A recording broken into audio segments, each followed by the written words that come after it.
வாழ்க வையகம், வாழ்க வையகம், வாழ்க வளமுடன். குருவே துணை. அனைவருக்கும் இனிய காலை வணக்கம். ஆசான் அருட்தந்தை வேதாத்ரி மகர்ஷி அவர்களது ஞான களஞ்சிய கவிதைகள் பார்த்து கொண்டிருக்கிறோம். இன்று கவி எண் 39 விழிப்பு வேண்டும் என்னும் தலைப்பில் அமைந்த கவிதை.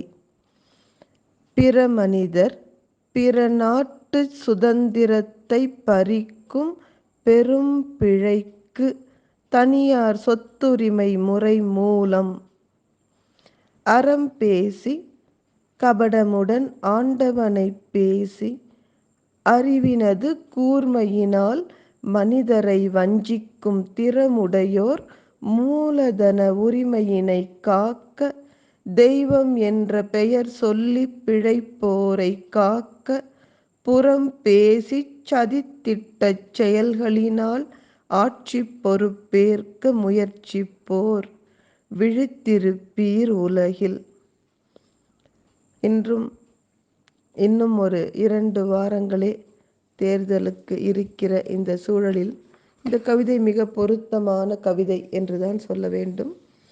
அருட்தந்தை சொல்றாங்க, இந்த உலகில் பிழைகளில் எல்லாம் பெரும் பிழை ஒரு மனிதரது சுதந்திரத்தை பறிக்கும் செயல். அதே போல ஒரு நாட்டினுடைய சுதந்திரத்தை பறிக்கும் செயல். இந்த பெரும் பிழைக்கு எது காரணமாக மூலமாக இருக்கிறது என்று பார்த்தால் தனியார் சொத்துரிமை முறைதான். அப்போ ஒரு ஆட்சி பொறுப்பேற்க வருபவர்கள் இந்த தனியார் சொத்துரிமை முறைக்கு முற்றுப்புள்ளி வைப்பவர்களா இருக்கணும். ஆனால் இன்றைக்கு அப்படியா இருக்கிறாங்க? அவர்கள் என்ன பண்றாங்க? இவர்களையும் பாதுகாக்கிறார்கள். அது மட்டுமல்ல, உதட்டில் ஒன்று உள்ளத்தில் ஒன்று என்று வார்த்தைகளில் அறத்தை பேசி உள்ளத்தில் வஞ்சம் கபடம் வைத்து கொண்டு ஆண்டவனை கூட உள்ளன்போடு தொழாமல் தங்களது அறிவினது கூர்மையினை பயன்படுத்தி மனிதர்களை வஞ்சிக்கும் திறமை உடையவர்கள் மூலதன உரிமையை காப்பதற்கும் இந்த ஆட்சி பொறுப்பேற்பவர்கள் துணை நிற்கிறார்கள்.